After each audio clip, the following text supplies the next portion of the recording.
Ассаламу алейкум, друзья. Мы сегодня вновь в эфире. Сегодня мы решили записать очередную передачу, дискуссию на тему этикет в соцсетях. Ну и преимущественно, естественно, мы будем говорить об ингушском сегменте соцсетей. Сегодня мы записываем этот выпуск вдвоем, я и Мустафа Загиев. И для того, чтобы составить, оппонировать друг другу, нам тут никто более не нужен. Я думаю, у нас и вдвоем прекрасно получится. Ну, а там посмотрим. Мустафа, вот скажи мне, пожалуйста, в ингушских соцсетях часто одни пользователи, там чиновники, депутаты, либо там еще кто-то постоянно жалуются на других пользователей, что якобы они не соблюдают этикет, эздел, там ведут себя как-то неподобающе высказываются в адрес друг друга. Как вообще ты смотришь на эту проблему? Вообще проблема ли это для тебя? И как, по твоему мнению, должны себя вести люди в принципе в соцсетях? Должна ли быть какая-то вот внутренняя цензура у человека? Ассаламу алейкум. На мой взгляд, Борис, такая цензура должна иметь место быть. Любой процесс, который хаотично оставлен на волю судьбы, он зачастую заполняется такими же хаотичными элементами. И если мы желаем некого предсказуемого завтра, да, там, и в соцсетях, и в жизни, и где бы то ни было, то какие-то правила игры, какие-то приемлемые для всех сторон правила игры, я считаю, должны быть. Вот. Но так как ты сказал, что у нас диаметрально противоположные мнения и что мы часто с тобой дискутируем, я, в принципе, сразу готов перейти к определенным, да, примерам, которые таким образом, режут, да, мой слух, по крайней мере. Ну, во-первых, мы можем сразу разделить аудиторию пользователей, там, допустим, Фейсбука и других социальных сетей. Все-таки Facebook это более такое, не знаю, более, наверное, уже трезвое, более взрослое, там, более уравновешенная, да, такая публика, в отличие, например, от того же Инстаграма. Хотя я Инстаграм не сильно знаком, но вот знаком в большей степени по ссылкам, которые там могут разослать. И, даже по Фейсбуку, по мне, существуют определенные такие, скажем, существует определенная тенденция, которая не вяжется вот с нами, как с ингушами, носителями, да, некой определенной культуры. Я уже не говорю о том, что как мусульманами тоже. То есть я выступаю не за то, не против свободы слова, да, как таковой, а выступаю за то, чтобы мы старались взвешивать, старались в зависимости от цели, да, которую мы достигаем. То есть, есть у нас цели кого-то задеть или есть у нас цель что-то исправить. Вот. Мне кажется, зачастую часто прослеживается некая цель задеть, поддеть, издевок, некий переход на личности. Даже если человек занимает некое общественное значимый, да, допустим, пост, будь это мэр, там, президент, депутат или еще кто-то, кем бы он ни являлся, можно критиковать, давать оценку его деятельности без желания как-то высказывать о нем и о его труде как-то в уничижительном тоне. То есть ты имеешь в виду, что критика должна быть конструктивная, так я понимаю? Критика должна быть конструктивная, А, и Б, даже если мы находимся в сети, мы не должны забывать, что мы, скажем, вот наша жизнь сейчас состоит из виртуальной и реальной жизни, правильно? Она как бы где-то они пересекаются, где-то нет, но в целом мы состоим вот из этих двух частей. Если мы в обычной своей жизни вынуждены в кавычках, считаться некими культурными особенностями, да, как бы проживая на этой территории, согласившись на некий свод правил, да, который нас всех удовлетворяет, то почему мы должны про это забывать, находясь в виртуальном пространстве? Ну, во-первых, я с тобой не согласен по существу, даже в том, что эти правила соблюдаются в реальной жизни, не говоря уже о виртуальной. Ну, то есть мы видим массу примеров, когда, допустим, СДЛ не соблюдается на дороге. И все на это лояльно как бы реагируют. Никто не бегает ни за кем и не упрекает, что ты там, не знаю, не пропустил старшего там или еще там какие-то моменты. Так? Ну, я бы не был так категоричен, говоря там никто. Все-таки есть люди, которые стараются указывать. Мы не будем говорить, когда я говорю никто, это не значит, что я прям всех под одну гребенку. Понятное дело, что большинство, это имеется в виду, что большинство не соблюдает. В том числе, наверное, и ты, и я тоже. Ну, я-то точно, а ты еще под вопросом. Ну, я думаю, тоже. Где-то ты грешишь этим, нет? Ну, смотри, любое явление, которое становится массовым, и в том числе вот ситуация на дорогах, тут просто ситуация на дорогах, она вызвана многими факторами, на мой взгляд, не только тем, что у людей отсутствует СДЛ, в том числе тем, вот я делал публикацию на этот счет, потому что у нас сами дороги, тоже количество дорог, или количество полос, или плотность населения. В общем, любого человека, любого интеллигента, Борис, можно довести до того, чтобы он съехал с катушек, если ты ему создашь условия определенные. Но я сейчас не оправдываю отсутствие СДЛ на дорогах, просто хочу сказать, что да, в реальной жизни тоже существуют какие-то вот подобного рода там отклонения. Но мы же не отказались из-за этого от некой такой характеристики, как ингуши. Мы же от этого не отказались, мы же не планируем от этого отказаться. Нет, но если ты его не соблюдаешь, то есть у нас получается так, что СДЛ мы соблюдаем только в каких-то определенных моментах времени. То есть, когда мы с кем-то встречаемся, у нас есть там правила этикета, а когда, ну, как бы это все так немного отстраненно от личного контакта, а когда ты сидишь за рулем, ты, по сути, не контактируешь лично там с другим водителем, да, ты лицом к лицу с ним не стоишь. Между вами еще железо ваших автомобилей находится. То есть у тебя уже как бы есть основания где-то пренебречь этими нормами поведения. Понимаешь, Борис? Да, Борис, давай договоримся, мы будем друг друга перебивать иногда. Тебя так устраивает такой формат? Чтобы это не выглядело с моей стороны неэтично. Мы всегда будем друг друга перебивать. Да. Я считаю, что СДЛ – это недостаточное условие, да, это необходимое условие. Все равно нужен светофор, все равно нужно ГИБДД, все равно нужны дороги и так далее. Но от того, что тогда, если бы, допустим, СДЛом все закрывалось, то нам и государство не нужно, и больницы не нужны, и у нас аварий не будет, и преступлений не будет. Мы говорим о том, что СДЛ занимает какую-то определенную нишу, не всю целиком, не 100%. И от этого мы только выигрываем. Если бы в нашей реальной жизни СДЛ присутствовало больше, мы бы выигрывали еще больше. Да? Я так понимаю, что никто не спорит с тем, что СДЛ – это хорошо. Мы говорим лишь о том, что степень его выполнения в реальной жизни сильно отличается от того, что декларируется на знаменах. С этим я согласен.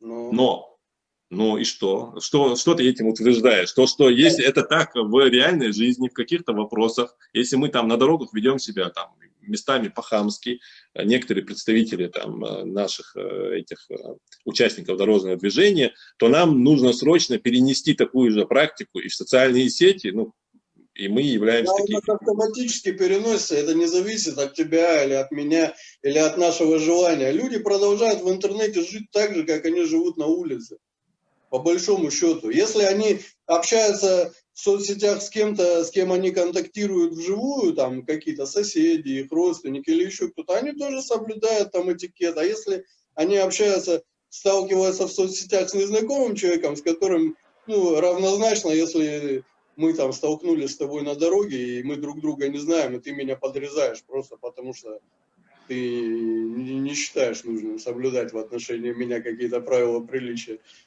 Вот и все, это то же самое. Перенеси, это обычная жизнь, просто переносится и ложится на эту матрицу соцсетей. У кого-то в большей степени, у кого-то в меньшей. То есть в соцсетях люди, которые, допустим, вот тот человек, который в соцсетях хамит очень сильно, по твоему мнению, можно предположить, что он и в жизни ведет себя примерно так же. каких-то моментах, я не говорю, что во всех. Борис, я с тобой согласен с тем, что мы в виртуальное пространство приходим теми же людьми, какие мы являемся здесь, в реальности. Но в то же время социальная вот эта жизнь, да, в социальных сетях или некое такое представительство в виртуальном пространстве, оно, ну, скажем, оно менее позволяет человеку чувствовать себя менее оторванным там, от некого такого близкого контакта, и за счет этого в виртуальном пространстве больше присутствует неких таких едких фраз, неких таких оскорбительных выражений, ну, таком, знаешь, на грани, как бы. На грани общения это как бы вообще само собой, каких-то намеков. То, что ты там где-то у себя дома сидишь, где-нибудь там за закрытыми дверями, ну, или там соприкасаешься, там, не знаю, в селе или в городе там с десятками людей в течение дня, ну, ты дурак, там, знаешь, об этом знал только ограниченное количество людей, благодаря тому, что ты не коммуницировал с достаточным количеством людей. А тут ты вышел в социальную сеть, когда тебя могут смотреть тысячи, и получается, у тебя есть возможность ознакомить со своим таким вот негативным статусом еще большее количество людей. Вот, я согласен с тем, что мы такие же, какие мы есть в какой-то степени, но в то же время я бы сюда добавил вот некий вот этот фактор того, что человек сидит на удаленке. Кроме того, очень многие сидят под анонимными именами, и люди... Ну, я предлагаю нам перейти, знаешь, давай перейдем к каким-то конкретным примерам, чтобы... У меня нет заготовок, ты не улыбайся, просто вот, например, одну и ту же вещь можно сказать разными, да, словами. Я еще раз хочу обратить внимание, что я за то, чтобы... Я считаю, что нам высказываться надо, потому что некоторые готовы подвести и эту черту под там, некое соблюдение СДО. Да? То есть, вот если вопрос касается некого общего, то ты, как человек, который является единицей, одним из голосов, да, который чувствует ответственность своей вот этой малой доли, имеешь право абсолютно спокойно высказываться. Тут вопросов нет. И давать оценки, тем более, если человек, это мы даем ему оценку не в той работе, которую он у себя в огороде делает, а той, которую он принялся, там, занял какой-то стул. Вот. Ты сейчас имеешь в виду конкретно по поводу чиновников, да?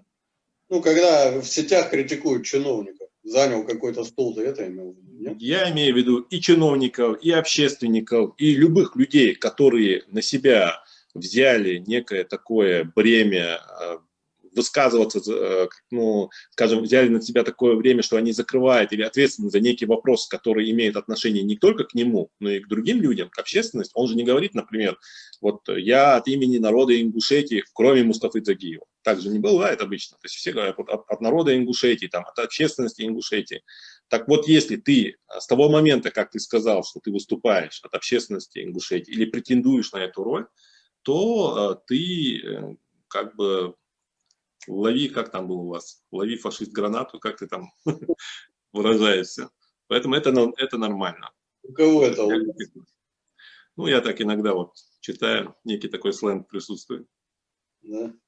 Хорошо, а если, допустим, критика не идет в сторону чиновников или общественников, тех людей, которые там занимают какой-то стул или которые позиционируют себя какими-то деятелями, а если критика идет или обсуждение и критика вот какого-то конкретного поступка, ну, совершенно обычных людей, допустим, там кто-то совершил там что-то, или где-то всплыл ролик с чьим-то неподобающим поведением, или еще там что-то такое. Но это самый обычный человек, который не натягивал на себя никакое знамя. И тут все начинают его критиковать. Это уместно, по-твоему? Так, я думаю, если некий поступок или явление стало, ну, вышло за рамки частного, так это уже попало в соцсети, и каким-то образом на основе этого уже люди делают выводы, это стало определенным образом каким-то общим уже, то можно постараться дать некую характеристику этому явлению, но не с отсылкой к этому частному случаю, да, а вот в целом, можно же, не прибегая к какой-то конкретике, там, дать некое такое общую оценку там какую-то и так далее. Я думаю, с этим никаких проблем нет. Легко решаем. Хорошо. Вернемся тогда к чиновникам и там разным общественникам. Ну, в основном вот это касается чиновников, то, что я сейчас буду говорить. Зачастую так бывает, что когда чиновник какой-то занимает свое кресло, поначалу критика в его адрес как бы имеет именно такой вполне уважительный и конструктивный характер. Но со временем, когда чиновник никак не реагирует на это все, или реагирует там строго наоборот, или начинает даже ругать тех людей, которые его, казалось бы, конструктивно критикуют, люди просто устают общаться с ним даже опосредованно вот в таком тоне, в такой манере, и уже прибегают к различным другим ходам, типа сарказма, троллинга и так далее. Я вот лично считаю, что это вполне допустимые вещи. Я тебе серьезно говорю, потому что если человек, занимающий кресло, имеет наглость игнорировать какие-то требования общественности, здравые, которые относятся к его работе. Я не говорю о личностях этих чиновников мы уже ничего не говорим. В принципе, они никому не интересны как личности, когда разговор идет о их работе. Претензии-то к ним выдвигаются как к чиновникам. Если человек никак не реагирует на здоровую критику в течение какого-то времени, то я лично считаю, что это вполне допустимо, отпускать в адрес него какие-то саркастические выражения, ну, естественно, которые не будут рассматриваться как там, ну, прямая грубость, я не знаю, там, мат или там еще что-то такое, а ну, такие вполне завуалированные английские шутки. Я тебя услышал, Борис. Смотри, тут есть несколько моментов. Первый момент – это, ты сказал, не такие шутки, которые могут рассматриваться как прямое, да, оскорбление или там прямая грубость. Дело в том, что вот эта граница грубости у людей, которые живут в соцсетях, и тем более у тех, кто находится за пределами республики, и у чиновников, которые находятся у нас дома, эта граница, она существенно может отличаться. То есть тебе кажется это неким приемлемым, не знаю, общением, таким образом, там, раздавая такие шутки, иронизируя над ними, как-то подкалывая их. То есть для тебя это норма, ну, для тебя это я сейчас условно тебя говорю, да, то есть для пользователя соцсетей, в принципе, это норма, потому что он живет в неком своем виртуальном пространстве, в неком закрытом сообществе, он видит такие же шутки от других людей, и он к этому свыкается, это становится для него неким образом нормой, и он пытается эту норму перенести на, там, не знаю, чиновника какого-то села, который-то там в интернет-то выходит раз там полгода, он уважаемый человек, это я сейчас уважаемый, в том числе, может быть, иногда и в кавычках, да, ну, он такой, он хорошо приспособился, можно сказать, где-то там в каких-то местах, там, за счет выполнения неких таких обязательств, да, тоже в кавычках, перед обществом, он держит такую марку. И тут ты выходишь в социальную сеть и начинаешь его отпускать в адрес него такого рода шутки, которые рассматриваются им как оскорбление. Он находит в этом некую точку опоры, чтобы как бы отказаться и вовсе от любого какого, ну, от любой коммуникации. Моя точка зрения заключается в том, что будь то чиновник, будь то простой человек, будь то пешеход, будь то водитель, мы совершенно по-разному можем себя вести в той или иной ситуации. И хорошие люди себя ведут не всегда адекватно, да. Но к чему мы должны стремиться? Что является неким таким, знаешь, моделью, к которой есть желание стремиться? Нам здесь приходится определяться с ценностями. Носителями каких ценностей мы являемся? Это очень важный вопрос. Вот когда ты начинаешь сверять с этими ценностями, сверять себя, ну, в частности, мы как бы как мусульмане. Я не как бы, да, такой человек, который может его приводить пример, как бы делая акцент на некой своей богобоязненности, но как бы там ни было, пророк, саллаллаху алейхи ва саллям, если ты представишь его присутствие в том или ином диалоге, то ты понимаешь, что твой диалог был бы иначе зачастую. И я здесь хочу сказать, что стремиться как минимум мы должны к тому, чтобы не задеть человека, не поддеть человека или как-то вот таким образом, да, съязвить над ним, чтобы он нашел уже в этом опору, да, чтобы от тебя отвернуться, чтобы не услышать тебя. Он уже от тебя отвернулся. Вопрос же в том стоит, что ты поначалу обращаешься к этому человеку достаточно уважительно и конструктивно, и пытаешься до него донести там какую-то проблему, за которую он отвечает. Но если человек игнорирует или начинает, наоборот, включать агрессию в адрес критикующих его работу или там еще что-то, но это естественная реакция у пользователей соцсетей, по крайней мере, начать обращаться к этому человеку с сарказмом, даже в третьем лице, не напрямую. Ему-то там, может быть, никто и не пишет в лицо там что-то. Ну, я тебе там пример условный. Скажем, там чиновник выставляет фотографию, где он там в каких-то раздумьях, да, и один пользователь может написать ему там: да ты чмо, что ты там делаешь, ты занимаешь не свое место. Это как бы прямое оскорбление, да, он обращается к нему, ну и фактически оскорбляет его там, не знаю, может, внешность там или еще там что-то. А другое дело, когда, допустим, кто-то напишет, что под этой же фотографией, что не надо инициировать раздумья тем органам, в котором нет мозгов как-то. Ну, что-то вот в таком роде завуалировано. Я считаю, это вполне допустимо будет. Я понимаю, я думаю, нужно относиться так, как тебе бы хотелось относились бы к тебе, да, и понятно, что такая истина избитая. Борис, понятное дело, что прямые оскорбления нельзя. Еще раз, тот пример, который ты привел, он для многих является оскорбительным, в том числе и второй пример. И человек, он закрывается от тебя.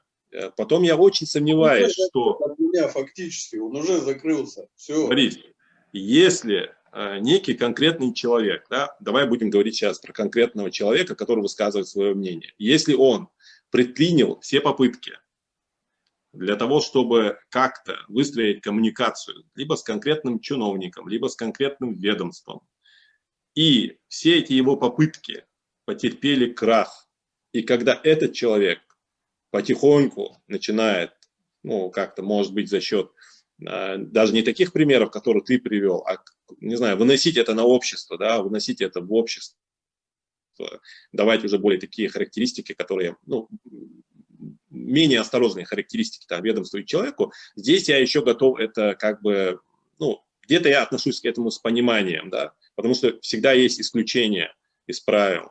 Вот. Я не могу сказать, что абсолютно все люди, которые тем или иным образом высказываются, они как бы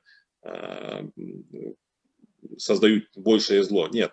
Может быть, есть те из них, кто пытается и где-то на этом пути использует иронию как некую провокацию для того, чтобы человек проснулся, да, как бы начал обращать на это внимание. Но я считаю, что эти примеры, они все-таки исключением. Я говорю о массовом явлении. Массовое явление заключается в том, что человек может палец о палец не ударить. Он может за все время ни разу не зайти в мэрию какую-то, которая находится по дороге, как вот он идет на работу, эта мэрия находится по дороге ему. Почему он ты тут, приводишь пример? не знаю, администрация села, да, какого-то там, допустим, он на кухне будет это обсуждать, где-то в интернете оставлять комментарии, вот такой бардак, вот таких, эти, третье, десятое, но в то же время он туда не зайдет, слова своего не скажет. А может быть, даже поддержит этого деятеля в том или ином месте. Я говорю именно о большинстве людей, которые дают оценки, которые они не готовы озвучить устно. В большей степени люди дают оценки, которые не готовы озвучить устно. Ты не согласен? Не всегда. Но я не говорю, что всегда. Да. Мне сложно судить, какими мотивами движутся другие люди в этом отношении, почему они так или иначе высказываются. Я могу говорить, почему я так или иначе высказываюсь. Я понял. Борис, смотри, давай тогда так, перейдем еще к конкретному примеру, который я все пытаюсь привести, но мне его повторить в эфире тяжеловато, да? Есть некий термин, который используется, вот мы все являемся свидетелями того, что у нас в республике произошли события, в которых ряд людей показали себя, ну, не с очень хороших там, да, сторон. Малодушными. Как? Малодушными. Нет? Да, дискредитировали себя.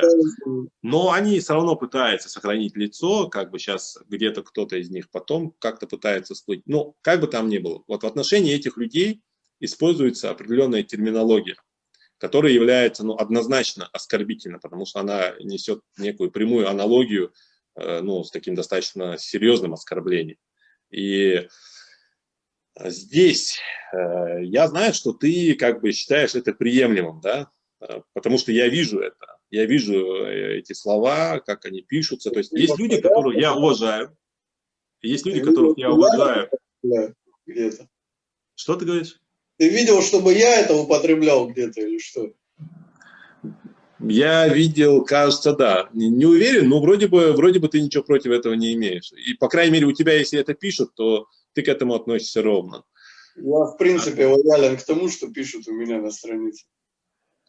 Ну, это тоже отдельная история. Если только люди не начинают оскорблять друг друга вот прям там же, я могу принять какие-то меры. А так, в принципе, ну, не знаю, если только мат будет прям ничем не завуалированный, то тогда... Но, в принципе, ладно, давай сейчас не будем уходить в эту сторону, там тоже есть что обсудить.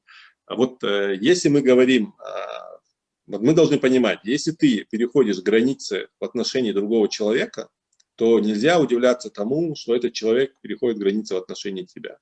И, может быть, он первый начал, может быть, ты второй, или ты первый, он второй. Разницы нет. Некое вот это зло, оно только увеличивается. Поэтому этот конкретный пример. Я не докончил мысль. Я с большим уважением отношусь к людям, которые в той или иной степени оказались вовлечены вот в орбиту этих политической ситуации, которая у нас произошла, да, которые проявляют некую активность. Но я никогда не мог смириться с использованием этой терминологии. Я считаю, что эта терминология, она только вредит. Она оскорбительна, по-твоему, да? Да не по-моему, она оскорбительна. Ты вот сейчас вот увидишь этого человека, ты ему этого не скажешь, скорее всего. Ну, не ты. Нет, слушай, вот люди совершают какие-то действия, которые оскорбляют, допустим, меня или там еще кого-то ничуть не меньше, чем определенная терминология в чей-то адрес. Но Вот почему нельзя высказать, что других слов нету в русском языке или в ингушском языке? Почему? Если ко мне относились оскорбительно, а ты хочешь, чтобы я подставил вторую щеку и начал человека убеждать, что он поступил нехорошо, что ли? Нет, ты можешь вообще с ним в диалоге не участвовать. Но ты можешь давать характеристику его общественно значимой функции, которую он на себя взял. То, что он с ней не справился, ты можешь давать этому оценку и говорить, например, вот ЕСГ наха халхвал пейднуакс. ЕСГ, он нам не подходит. Да? Этот человек, ты знаешь, что такого рода оценки с точки зрения, скажем, долгосрочной перспективы влияния, я считаю, гораздо больше влияет. Потому что те люди, которых обозвали вот такого рода, используя вот эту терминологию, да, эти люди, мы сейчас являемся свидетелями, как они появляются сейчас в сетях, уже появляются какие-то видео, а вы вот этого человека оскорбляли тогда, а он на самом деле, ого-го, какой красавчик, вот вам видео, распишитесь, получите, он на самом деле как бы был другим. Потому что в то время к этим людям претензия в адрес этих людей оформилась в явном виде за счет вот этих оскорбительных слов, а не каких-то конкретных, ну точнее вот эти оскорбительные слова, они с собой затмили все остальные какие-то претензии к этим людям, и они, пытаясь очиститься от этого слова, они как бы идут, ну не знаю, как правильно вот донести мысль, ну не знаю, просто конфликт между двумя людьми.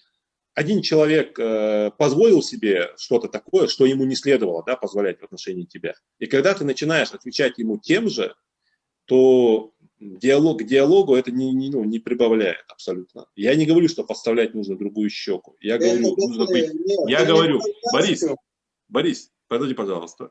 Я говорю, что эмоция, будь она выражена в гневе, оскорбительные вот эти словечки, это тоже эмоция, это не холодный разум, это эмоция.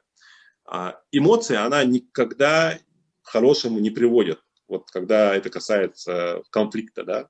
Ты приводишь пример конфликта между двумя людьми, где, возможно, эта эмоция помешает разрешить этот конфликт, так ведь? А в нашем случае о том, что мы обсуждаем, конфликт этот уже разрешить невозможно, с этими людьми тем более. Понимаешь? Не разрешай. Он неразрешаемый. Он в любом случае уже неразрешаемый, потому что они совершили действие, которое назад ни они, ни мы уже не можем как бы исправить. Они даже уже не в компетенции исправить это свое действие и извиниться перед обществом за него. Понимаешь? Понимаю, Борис. Дорогой Борис, смотри. Когда ты вводишь вот эту терминологию оскорбительную, ты этим самым, это самое легкое, что ты можешь сделать. А сложнее это исследовать вопрос. Вот то, чем занимается адвокат Беков, вот эта документация, вот эти заявления, ну, не только Беков, наверное, там, я сейчас просто, он по крайней мере, публиковал, да, вот люди, которые пытаются фиксировать на бумаге те или иные действия, тех или иных лиц, которые вызывали этих людей в шариатский суд, кто-то из них не пришел, кто-то из них заболел. То есть, давая им многократную возможность реабилитироваться, в тот момент сделали гораздо больше для истории, для фиксации, чем люди, которые просто ограничились в большей степени, сидя в социальных сетях, вот этими оскорбительными словечками.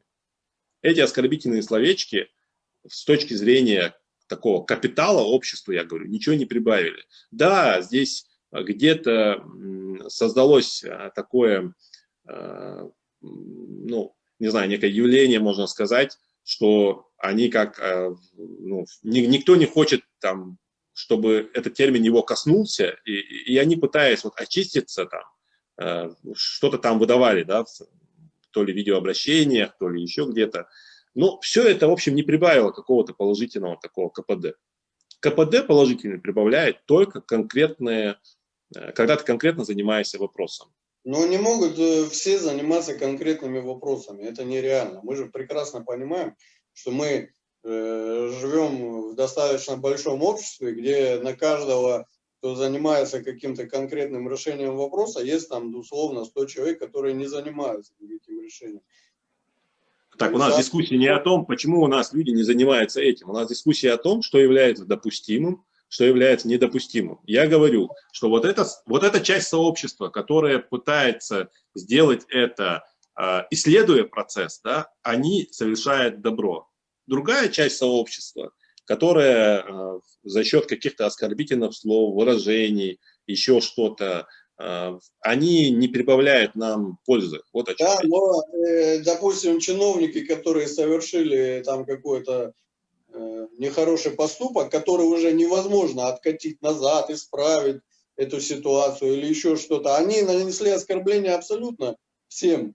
Понимаешь, они не нанесли оскорбление только тем людям, которые исследуют этот вопрос, как ты говоришь. Но нанесли также такое же оскорбление и тем людям, которые так эмоционально реагируют на то, что они сделали.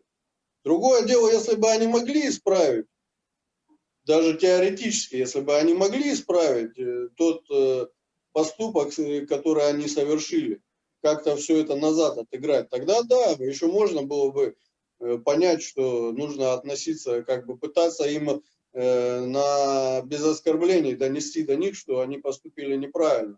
Но когда мы уже все прекрасно понимаем, что они не смогут назад исправить то, что они сделали, и мы уже оскорблены по факту, и извинения нам они тоже никакие не приносят, то люди считают себя вправе ответить им тем же, тоже оскорбить их. Почему нет?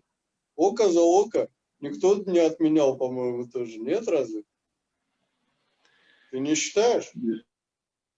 Нет, ну, где-то я с тобой согласен. Это является некой естественной реакцией, некой ожидаемой реакцией, да, то есть если какой-то дурак заходит там куда-то там в заведение и начинает себя плохо вести, кто-то найдется, кто ему даст по морде. Это я понимаю. Но от этого это явление не становится самим допустимым, понимаешь? Вот, допустим, если там мы стоим с тобой рядом в очереди, условно говоря, я наступаю тебе на ногу, а потом убираю ногу и извиняюсь перед тобой, как-то стараюсь загладить, да, свой поступок, там, не знаю, даю тебе платок, там, чтобы ты вытер свои туфли. Ну, как бы я пытаюсь разрешить эту проблему. Это одна, и твоя реакция будет чрезмерна, если ты начнешь меня оскорблять. Тут я с тобой согласен, ну вот примерно, если такой пример привести. Но если я встал тебе на ногу, ты мне говоришь, молодой человек, вы встали мне на ногу, а я продолжаю на ней стоять и никак не реагировать, понимаешь, и не собираюсь исправлять свой поступок, то реакция, которую ты проявишь по отношению ко мне, она вполне ожидаемая и нормальная для любого человека. Так ведь? Вот то, что люди начинают их в каком-то оскорбительном тоне обращаться опосредованно к этим людям, которые совершили какой-то поступок, который уже невозможно исправить, они уже не могут отойти с твоей ноги, условно говоря, понимаешь? Я считаю, Борис, да, Борис, я тебя услышал. Смотри, есть интересные, как бы, да, примеры. Если человек перешел определенные границы и совершил некое, ну, не знаю, предал интересы, да, там, сообщества, народа и так далее, то я не говорю, что не надо давать оценку. Я говорю, оценку этому действию надо дать обязательно, чтобы у человека была возможность как-то реабилитироваться. Я считаю, что вот это слово, которое употребляют, это и есть оценочное суждение об этих... Нет, подожди, брат. И люди могут давать оценку, но какие оценки являются приемлемыми или неприемлемыми для каждых людей или сообществ, или народов, это может быть, ну, разные, да, такие оценки. У нас мы являемся носителями, сейчас объясню, мы являемся носителями, мы мусульмане, правильно? И определенным образом некая реакция на те или иные события, наиболее короткая с точки зрения достижения результата, наиболее короткая с точки зрения достижения результата, некий путь взаимодействия с людьми, которые дискредитируют ну, не знаю, там, твой путь, с людьми, которые мешают и так далее, он есть у нас в примерах, есть у нас каких-то вот, то есть есть какой-то шаблон, есть какое-то видение, с помощью которого мы стараемся жить в этом мире и взаимодействовать там с другими людьми. Я здесь, получается, моя позиция заключается в том, что в жизни происходят разные события. Те или иные участники могут себя по-разному вести. Даже те же люди, которых мы сегодня вот обозвали вот этой терминологией, все может повернуться совершенно. Там детали вот 100% неизвестны. 100% неизвестно. Я сейчас никого из них не оправдываю. По-моему, хочешь оправдать. Не, подожди. Я хочу сказать, что вот ты, скорее всего, из моих уст оправдания не услышишь когда-либо. Но ты, скорее всего, оправдание из уст других людей, которые их наделяли этой терминологией, ты, скорее всего, услышишь. Вот помяни, запомни эти мои слова. Потому что это уже сейчас есть. Уже сейчас. Вообще человек, который очень такой вот, знаешь, пытается бежать впереди паровоза и давать вот эти оценки, такие крайние оценки, зачастую он же потом любит как бы и этих людей там и возвышать там до небес. Я говорю, холодный расчет, холодный разум, эмоциям не место. Если вот все люди, которые используют вот эту терминологию, вместо этой терминологии будут высказывать свое отношение к этим людям или к этому ведомству каким-то там коротким, там, я не верю, там, да, или сутишен бат, соголос яц, там, или они будут как-то ногами голосовать, да, там, то есть действиями какими-то, то я считаю, что результата будет больше.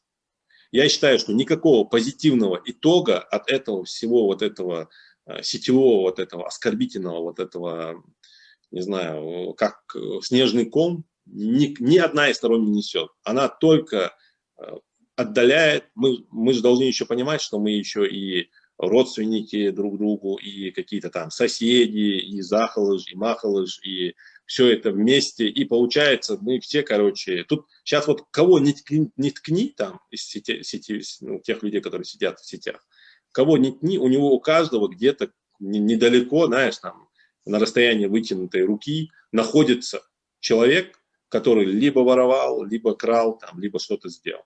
Так, Ну, а ты не считаешь, разве что они должны, соответственно, относиться и к таким людям?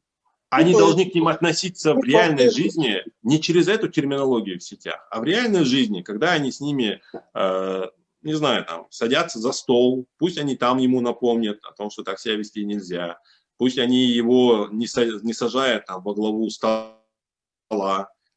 Каждый, ну не каждый, многие от этих людей не перестают ожидать каких-то вот еще преференций возможных, потому что они зачастую вот такие беспринципные, они всегда на плаву. И вот они где-то там ходят, там из одной должности прыгают в другую должность. То есть хочешь действовать, если, смотри еще момент, вот тебя, ты сказал, этих людей, ты сказал, простых людей, да, так назовем их, оскорбили вот эти действия чиновников, да, например, каких-то чиновников, которые там перешагнули, да, через право этих людей и сделали по-своему. Вот если тебя оскорбило это, то у тебя есть совершенно, ну, большое количество решений или реакций, которые ты себе можешь позволить. Есть же такое. Ты можешь либо воспользоваться, ну, либо законом этого государства, стараться каким-то образом там письмами, там жалобами, еще как-то. Ты можешь ногами прийти в это ведомство и высказать ему там в час, ну, день приема, у этого любого человека есть какой-то приемный день. Там ему можешь это высказать. Ты можешь настолько сильно оскорбиться, не дай бог, что не найдя никаких больше действий, ты можешь просто начать, не знаю, там, читать книгу и получать образование. Ну, понимая, что ты сейчас без сил в этой ситуации, тебе хочется исправить ситуацию на завтра хотя бы, да, заложить какой-то. То есть заниматься есть куча чем сидеть в социальных сетях и оскорблять. Это самое последнее. Я думаю, это даже, знаешь, делается зачастую из-за некого такого комплекса, да, такого комплекса у человека есть некое такое, то есть он понимает, что есть вот такой вот немножко потяжелее путь, когда им придется что-то делать там. Те же даже, допустим, те люди, которые сидят, например, у них сейчас проходят суды. Насколько я понимаю, огромного количества очередей, которые туда ездят и стоят там за стенами этого суда, нету, да, судя по всему.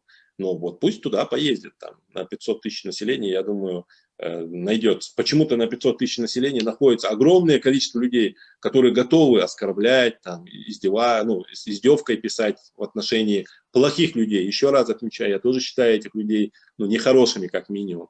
Те, которые предали интересы там, народа или сообщества там, и так далее, повели себя там плохо.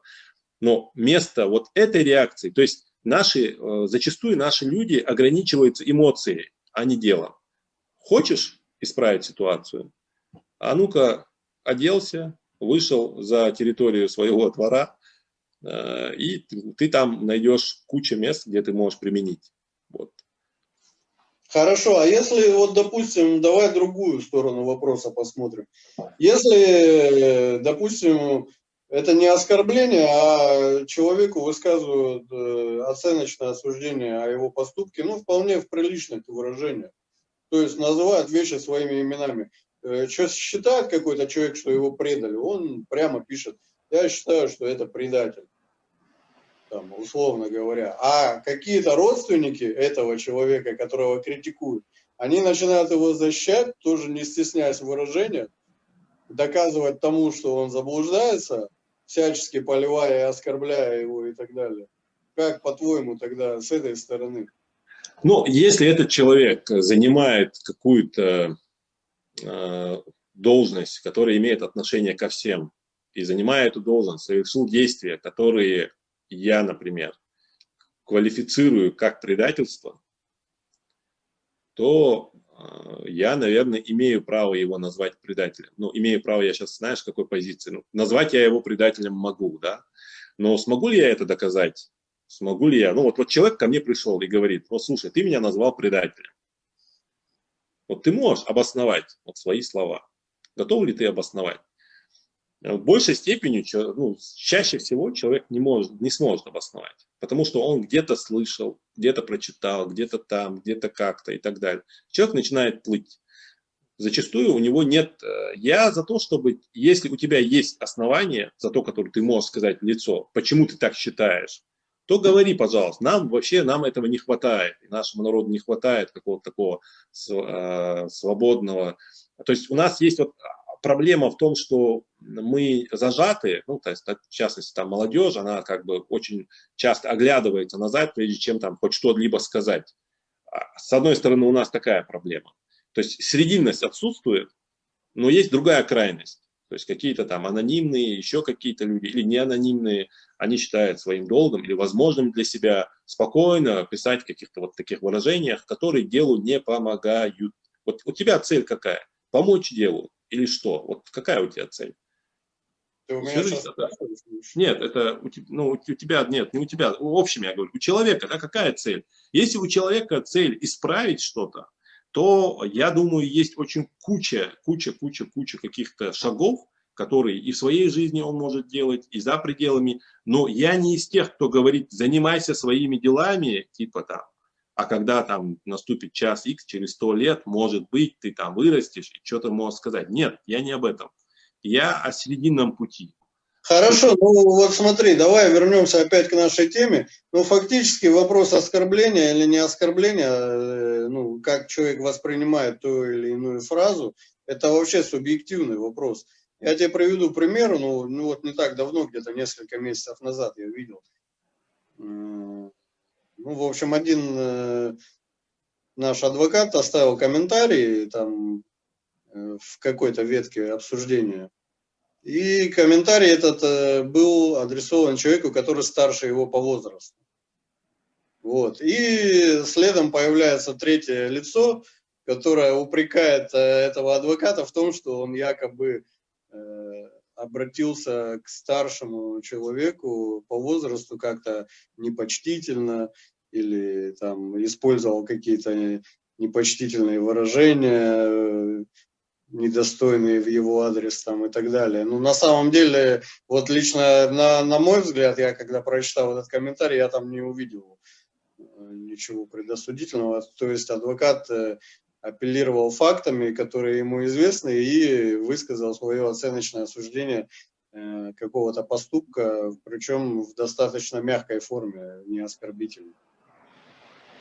То есть я тебе хочу сказать о том, что вообще вот это все, что мы воспринимаем, одно и то же слово, допустим, которое тебе как раз не нравится, а ты его воспринимаешь как созвучно с каким-то там, которое, может быть, несет оскорбительный оттенок, и поэтому ты сразу проецируешь его, это слово тоже таким. А кто-то может его прочитать и совершенно по-другому расшифровать.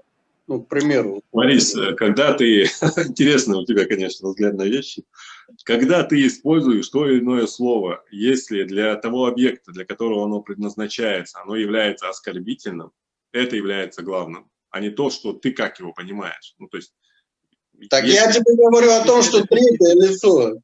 Ты третье лицо. Мы даже не знаем, как те люди воспринимают. Воспринимают ли они это как оскорбление, а может они наоборот как комплимент это воспринимают. Мы же не знаем. Ты же ни у кого из них конкретно не спрашивал, а как вы воспринимаете вот это слово по отношению к вам, когда употребляют. Ты же не задавал никому этот вопрос напрямую. Ты можешь только догадываться, что, возможно, им это не нравится. Но люди разные, есть, понимаешь, садисты, а есть мазохисты, которые от какой-то боли получают удовольствие, поэтому тут тоже неизвестно. Как... Ну, Борис, тут это некое словоблудие уже получается. Я думаю, ты прекрасно понимаешь, что эти люди... Я тебе просто хочу донести, что третья сторона, третья, в данном случае ты третья сторона. Ты это понимаешь по-своему, как тот человек, который слово малодушие, обращение малодушия по отношению к кому-то, посчитал, что это уже оскорбление этого человека от адвоката, который высказал свое оценочное осуждение, написав, что, на мой взгляд, это малодушие какой-то поступок. Борис, я свой комментарий сейчас последний давал относительно второго твоего примера, когда ты начал объяснять, что, возможно, люди этот термин не понимают плохо, да? Особенно те, кому он предназначается. А то, что ты сказал до этого, то, что там адвокат написал комментарий, про это я не успел высказаться. Если, ну, надо понимать, вот когда я говорю, что мне не все нравится, я понимаю, что социальные сети, они не могут, ну, и вот это виртуальное пространство, да, полностью идентично представить нас там, вот с нашими вот этими порядками, традициями, с попахами, да, мы туда не зайдем. понятное дело, что, допустим, все возраста там не учесть, то, что там, не знаю, там, допустим, вот я зашел, там какая-то ветка обсуждения идет, и только на дадикхала хамдитигол, хамдатигол, и вот на этот хаттер, да, не знаю, 100 комментариев уйдет у пользователей друг перед другом, если они начнут спрашивать, как это происходит в реальной жизни. Понятное дело, что социальные сети, они что-то отсекают, да, в разумных пределах они отсекают. То есть мы должны смириться с тем, что они что-то отсекают. Речь не об этом. Если адвокат, он не маленький человек, если ты говоришь, там все адвокаты, они вполне себе взрослые люди, которые уже перешли за, не знаю, там, за 35 лет, наверное, ну, 30-35 лет, это уже, считай, взрослый человек, вполне себе. И если он без оскорбления, да, высказал свое мнение в социальной сети, там, в том числе человек, который является старшим по отношению к нему, то я никаких проблем не вижу. Здесь, я думаю, скорее имело место быть тот же вот человек, который старше по ему по возрасту, или вот эта третья сторона, которая объявилась, они зачастую могут легче к этому отнестись, если бы их мнения совпадали. Это просто некое желание, манипулируя этим вопросом, тот же так же как бы съязвить, там, не знаю, уколоть или как-то вот на слабую вот эту точку надавить, когда они просто не согласны в другом вопросе.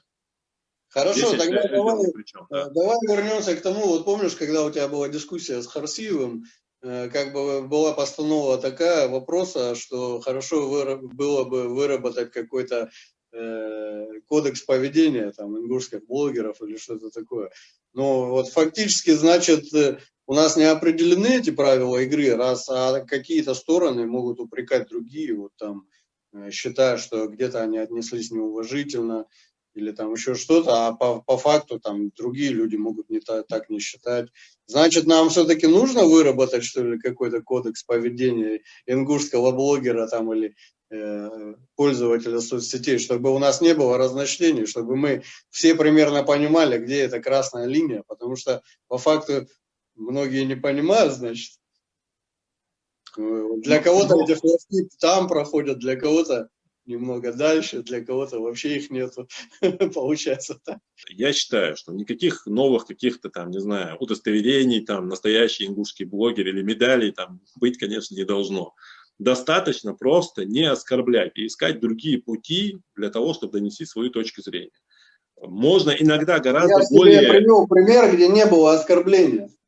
Где все было достаточно чинно, но один человек, третья сторона, даже не два участника, которые обменивались комментариями, а третья сторона посчитала, что один из них не соблюдает уважения относительно возраста. Я ответил, Борис, я сказал, что иногда некая вот, ну, твоя ситуация может быть некой манипуляцией, понимаешь, третьей стороны. Я понимаю, я имею в виду, может быть, нам нужно выработать какие-то конкретные правила, там, допустим, там, что возраст мы не будем учитывать, когда мы общаемся в соцсетях, чтобы он там не играет значения. Если там взрослые люди, которые 18+, условно говоря, там, или 20+, так? Борис, ну, чтобы не было ни у кого возможности манипулировать вот этим, испытывая там кому-то по отношению к кому-то негатив, там, или занимая другую точку зрения, чтобы у них не было вот этого козыря сказать, а вот ты там в той дискуссии.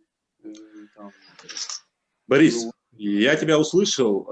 Вот нам эти темы надо, наверное, проговорить. Нам имеется в виду не обязательно нам с тобой, да, а вот в целом людям эти темы надо проговорить, и решения, как бы, я думаю, придут сами собой, да, вот как-то вот. И некая реальность, и некий наш культурный код, и наша религия, вот что-то вот, что родится на выходе, да, из всего этого. Если учитываться все стороны, если будут учитываться все стороны, то, скорее всего, родится нечто стоящее. Что ты сказал? В данном случае мы с тобой уже начали этот разговор.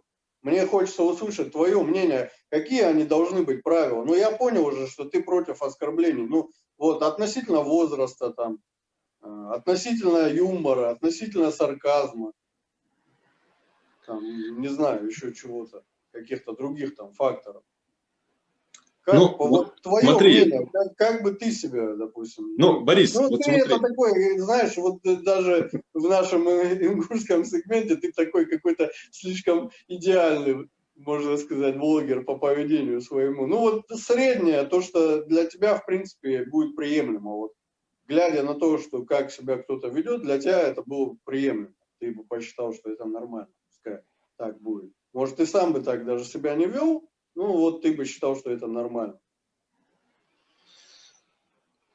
Ну, по поводу возраста я сказал, да, то, что это, если человек более-менее, ну, такой, там, если говорить про Facebook аудиторию как минимум, да, то там, в принципе, малолеток нету. Там в основном все люди сидят взрослые, и где-то они в определенной степени на равных, да. Соблюдение какого-то, ну, скажем так, этикета, попытка перенести его, в том числе с точки зрения взаимоотношений со старшими, да, в этом ничего плохого нет, наоборот, это хорошо, там, где ты можешь. Но и старший, который появляется в социальных сетях, например, я, да, там, сколько мне там, 35 или 36 лет, точно не помню, когда появляется кто-то другой, я не смотрю там, не захожу в его профиль там, и как там, насколько там лет он меня младше, там, чтобы ткнуть ему в лицо и сказать, там, оставь свое мнение при себе, тут как бы я еще 10 лет больше тебя прожил, да. То есть ты как бы там все это немножко усредняется. И старшие должны с пониманием относиться к тому, что там как бы все такие немножко взрослые.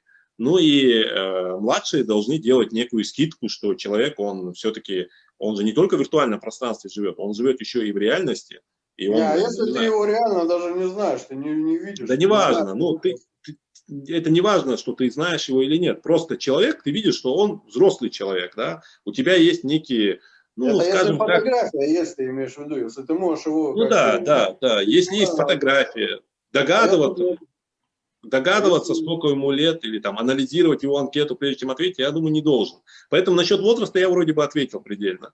Что касается юмора или иронии, то здесь, я думаю, как и в жизни, если ты, допустим, хочешь принести благо, то ты стараешься как-то вот держаться в определенных рамках, чтобы, ну, чтобы намеренно не задевать ту сторону, да, то есть стараться именно для продуктивности дела. Вот хочешь ты, чтобы тебе положили, не знаю, там, щебенку, или не то, что хочется, ты требуешь, чтобы тебе положили эту щебенку там на твою дорогу.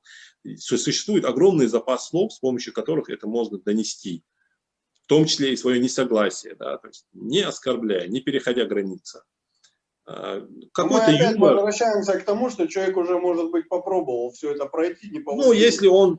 Борис, поверь мне, большая часть людей, я тебе как гипотетический пример приведу. Да, если этот гипотетический вот такой уникум, который предпринял все возможные шаги для того, чтобы исправить этот несчастную щебенку, чтобы ему положили туда, посыпали, и он начинает прибегать к определенной иронии от невозможности иным образом на это повлиять, то я к этому отношусь с пониманием. Потому что это его, скажем так, его участок дороги, который имеет к нему непосредственное отношение, он не может никак отключаться. Если вопрос идет об общем нашем. Ну, даже если общем, да, общее имеет отношение, это, кстати, беда наша, да, общее имеет отношение ко всем нам. Если какая-то в школе нету мела, там, не знаю. Если я, сидя в Москве, критикую работу ингушских чиновников, если я сначала высказываюсь вполне корректно, допустим, в отношении них, там, пытаюсь их как-то отмечать под своими постами, чтобы они прочитали конструктивную критику, они агрессивно реагируют или не реагируют какое-то продолжительное время. Соответственно, терпение у меня заканчивается. Имею ли я право, если я за общее там впрягаюсь, включать иронию какую-то или юмор в отношении них или еще что-то? Ну, ситуация с тобой не сильно отличается от других. Если ты предпринял все попытки, Борис, а предпринял ты попытки или нет, ты знаешь сам прекрасно по тому или иному вопросу, то это твой выбор, да. Я, по крайней мере, если говорить конкретно о тебе, зачастую у нас поэтому и есть вот этот некий спор, такая дискуссия. Если говорить конкретно о тебе, то я считаю, что зачастую ты переходишь границы, да. Перехожу, да, по-твоему? Да, но в силу того, что ты, кроме этого, еще одновременно, параллельно занимаясь многими проектами, которые приносят пользу, да, то я делаю определенную скидку. Но если бы ты этими делами не занимался, и, скажем так, единственным твоим КПД в социальных сетях это было некое вот такое там, не знаю, вот, ну, понял, да, о чем я. Только вот если бы ты только этим жил, то я бы, конечно, тебя менее серьезно воспринимал. Понятно. Я учту это. Поэтому тебе надо, если ты не собираешься бросать первое, то как минимум тянуть всегда второе. Как только ты от второго отказываешься, то кредит доверия, он может быть исчерпан, Борис. Не только с моей стороны, но и со стороны других людей. Ты понимаешь, дело в том, что таких людей, как ты, их подавляющее меньшинство. А большинство как раз поддерживает такой подход. И троллят Борис, чиновников. Хорошо, а почему? Давай поговорим о том, что юмор, сатира, даже карикатура, это все политические инструменты, в принципе, с давних времен. Они использовались в какой-то политической борьбе или по отношению к каким-то чиновникам, там, не знаю, в какой-нибудь Франции при Людовике там каком-нибудь, даже короля там фактически. Хорошо, что ты привел пример Францию, потому что мы знаем, до чего это они как бы там доигрались. Не, ну масса других стран, Америка, там, не знаю, другие страны, не обязательно Франция, где сейчас существуют проблемы. То есть юмор существовал везде, это раз. А во-вторых, у ингушей же как бы вроде вообще принято на шутки не обижаться. Если человек иронизирует или как-то шутит в отношении кого-то, разве не было это таким негласным правилом? Не знаю, насколько я помню, по порядку попробую, с конца начну. Насколько я помню, шутки в нашем обществе, может быть, когда-то было иначе, но тот период, который я застал, зачастую шутят между собой только очень близкие люди в основном, ну, которые могут себе позволить. А так незнакомые люди или малознакомые люди, или они, в принципе, очень... У нас очень такое... У нас за словом можно очень далеко зайти, ситуация может, да, то есть и тут я, скорее всего, сторонник того, что в нашей культуре такие подшучивания, они, может быть, где-то там, когда сватали невесту, в каких-то определенных ситуациях, и, кстати, отводили роль специальную вот этому чуваку, у которого там язык мог болтать все что угодно, а чувак, который сидел на другом стуле, так уже себя вести не мог в полной мере. Поэтому здесь, наверное, такие, скажем так, как выражается там иногда там у нас Ахмед Бузуртанов, сумасшедший, наверное, такой городской сумасшедший, он нужен, да, каждая роль, она нужна где-то как-то. И я не за то, чтобы там исключить полностью иронию где-то там, или не за то, чтобы там полностью исключить вообще любые реакции. В принципе, человек и сообщество людей, оно такое разноплановое, и вот богатство разных людей, разных характеров, темпераментов, оно дает свой эффект. Я говорю о том, что должны быть определенные границы.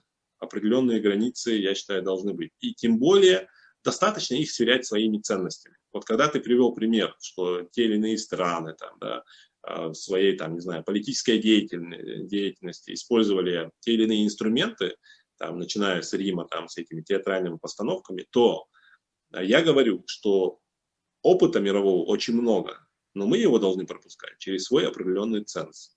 Определенный ценз, на мой взгляд, это является... В мусульманских странах ты считаешь, что не было такого, вообще нигде не практиковалось?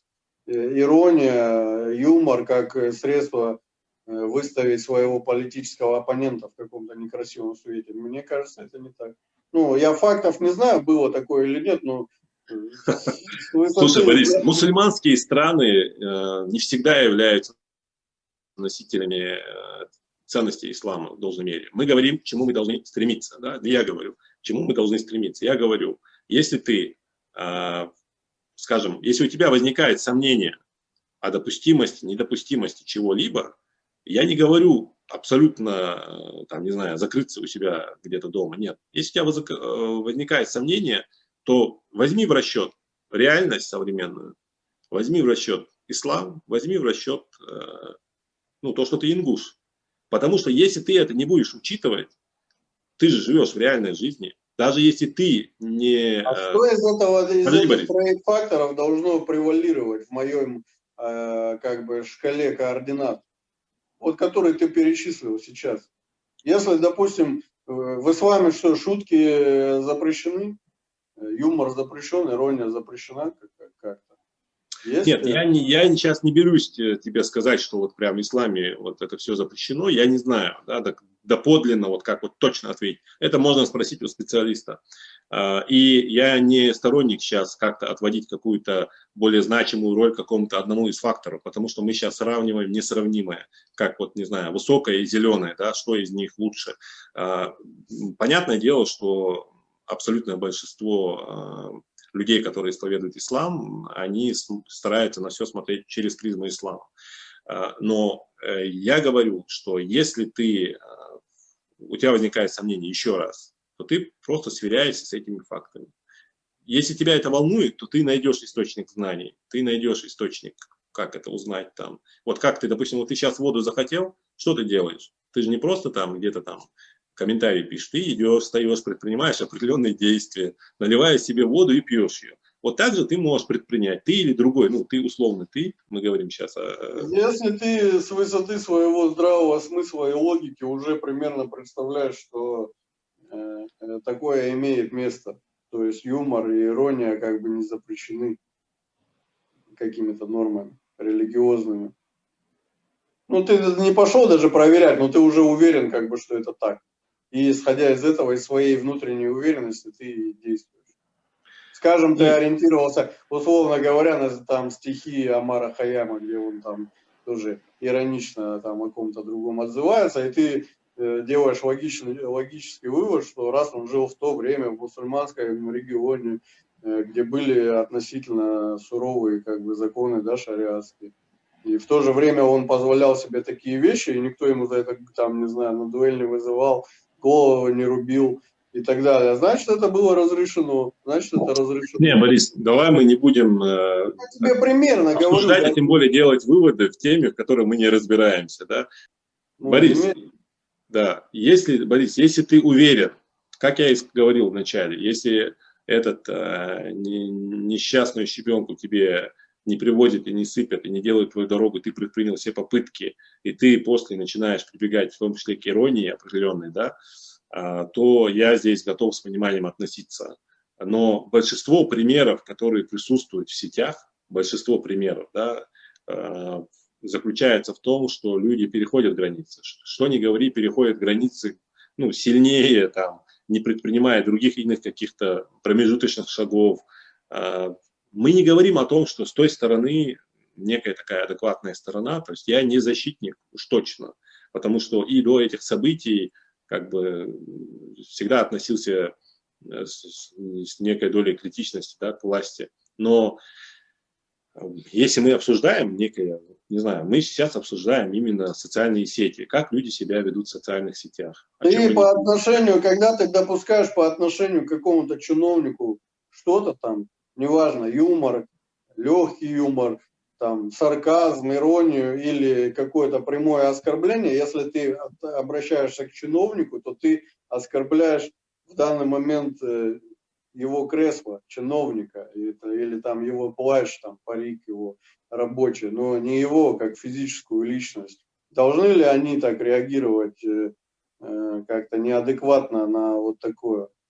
То есть одно дело, если я обращаюсь, прихожу там, условно говоря, к Евкурову как к физическому лицу и оскорбляю его, или ему пишу как к физическому лицу и оскорбляю. Другое дело, если я по результатам его работы какой-то делаю о нем какие-то нелицеприятные выводы и отзываюсь о нем конкретно вот как о главе, там, условно говоря, если Евкурова это касается. Ну, я здесь могу сказать, что мы же как бы все время говорили о социальных сетях и людях, которые там сидят.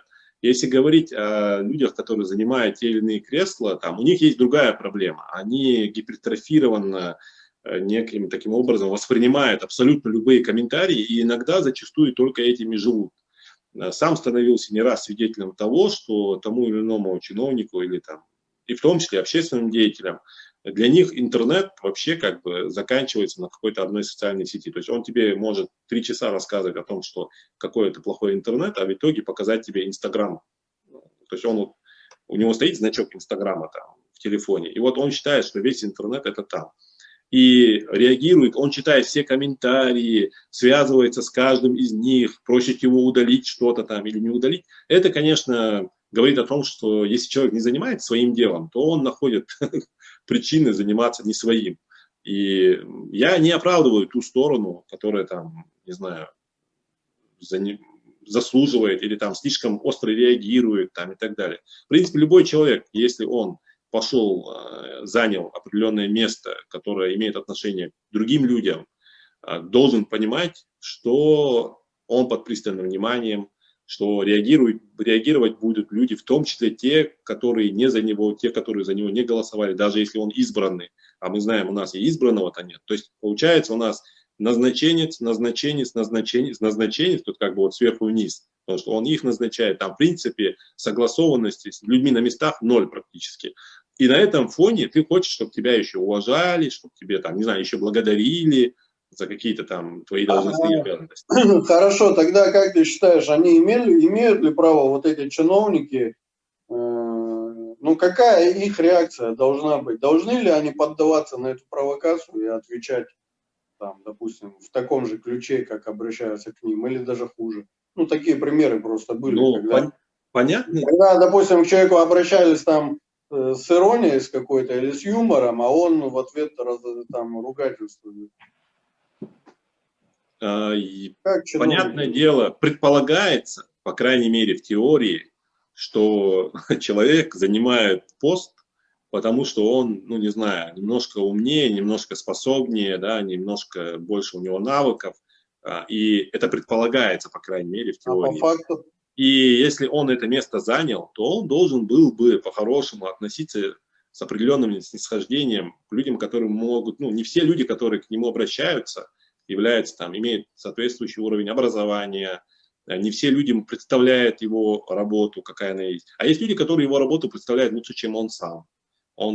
Такие тоже есть, которые дают оценку его работе. В общем, есть разные люди, которые дают оценку его работе. И чем ниже уровень вот этого чувака, который это место занял, тем сильнее он не соответствует той должности, которую он занял, тем больше он тратит время на некую реакцию и начиная с самых низов, то есть самых необразованных критик, самый такой, ну, критики, который не имеет под собой основания, потому что это для него как некая точка опоры. То есть он все свое внимание, всю свою реакцию растрачивает на некие оскорбления, на вот все вот такую необоснованную критику и так далее. Но он прекрасно знает, что присутствует и другая критика в его адрес, которая обоснована. Но он от этого бежит, психологически ему легче от этого закрыться, как будто он этого не видит, не чувствует, не знает. Ну, а вообще имеет ли он право, чиновник, отвечать на какие-то оскорбления там, или даже юмор, или что-то? Или он вообще должен быть выше этого? Ну, слушай, ну чиновник это тоже человек же все-таки, Борис, ты от него... По моему мнению, они должны быть как эти, Феликс Эдмундович Дзержинский заявлял, крепкие нервы, там, как чистые руки. То есть они должны облика морали. Мы все должны быть в той или иной степени такими. Ну, не мы... Но если они неадекватно реагируют, то они же, соответственно, как бы нивелируют. Они еще больше доказывают, что они место занимают чужое. Да, я про это и говорю. То есть лучше, значит, им вообще никак не реагировать на такие вещи. Может, лучше им вообще не реагировать на оскорбления, то, что они считают оскорблениями, или то, что они считают каким-то обидным юмором в их адрес. Может, лучше им вообще тогда не реагировать, если они не могут адекватно как бы реагировать на это. Чтобы не дискредитировать себя, свое назначение на эти должности. Как ты считаешь? Ну, я же сказал, что если человек занимает ту или иную должность, то предполагается, что он, не знаю, если он получал образование, да, соответствующее там, где там менеджмент, не знаю, государственный менеджмент, где-нибудь там, наверняка там есть курс, который рассказывает про взаимодействие, это, там, всех людей он не исправит, там, и так далее, что он должен быть, как ты сказал, выше всего этого и так далее. Хорошо. Давай, знаешь как, вот по ходу дискуссии ты несколько раз говорил, я там понимаю, в чем-то соглашался со мной. Твоя изначальная точка зрения поменялась за это время, пока мы разговаривали? Ну, на какие-то вещи, я не говорю, то, что полностью. Нет. Кардинально. Ну, безусловно, определенный какой-то как бы я не обогатился вот обратной точкой зрения и какие-то доводы, связанные с тем, что иногда человек, ну, это может быть некой такой реакцией человека, где-то вынужденной, в каких-то исключительных случаях.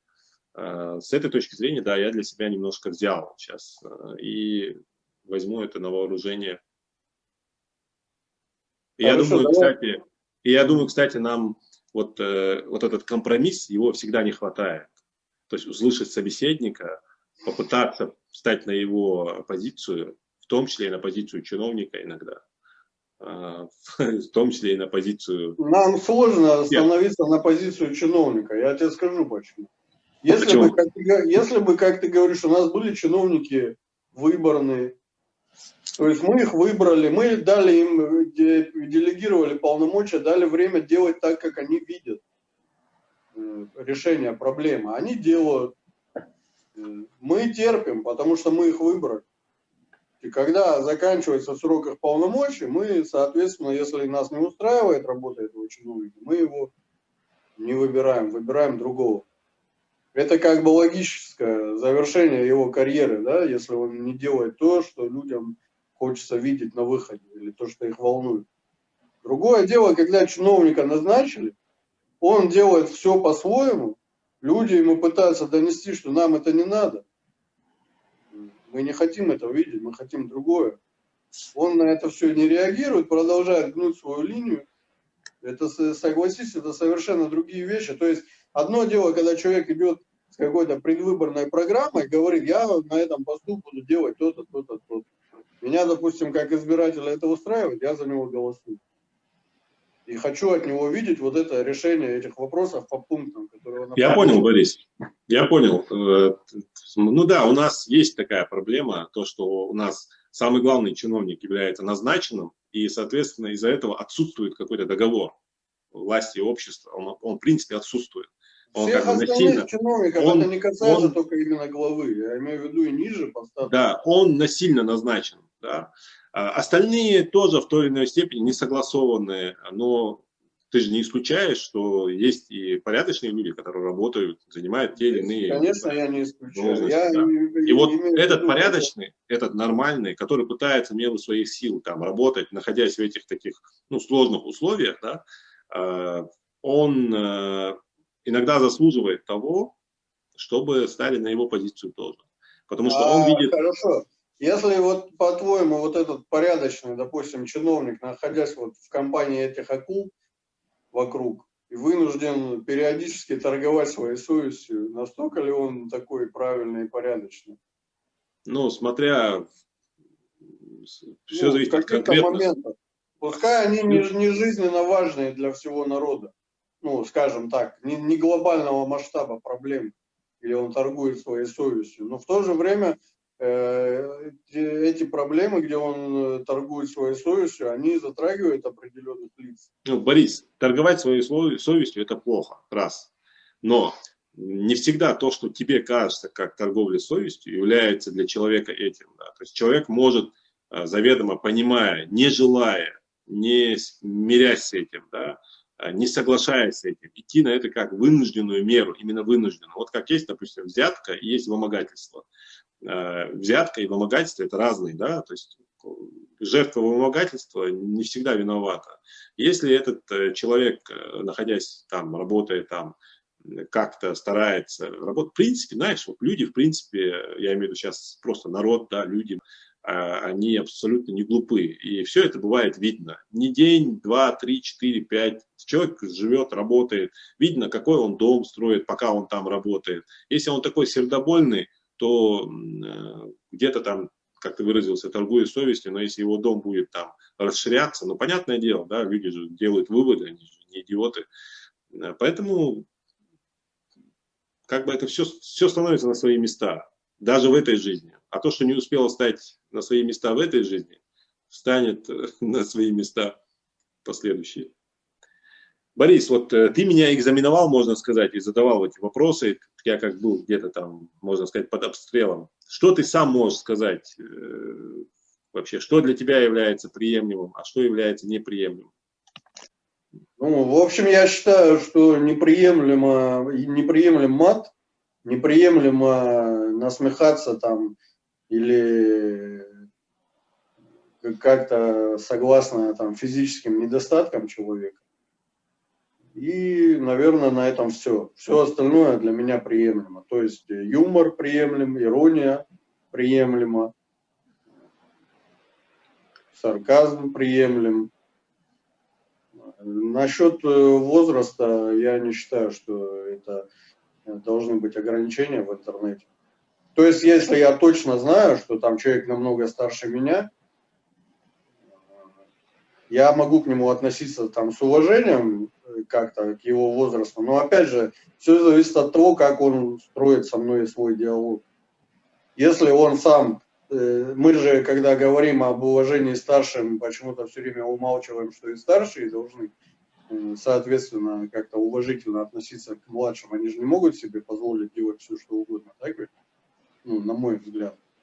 И, соответственно, если человек даже старше меня по возрасту, но сам переходит какую-то черту и ведет себя не соответственно своему возрасту, я считаю, что я могу отвечать в подобном контексте. Но, опять же, без прямых оскорблений, без мата, без насмехания над его там какими-то физическими недостатками.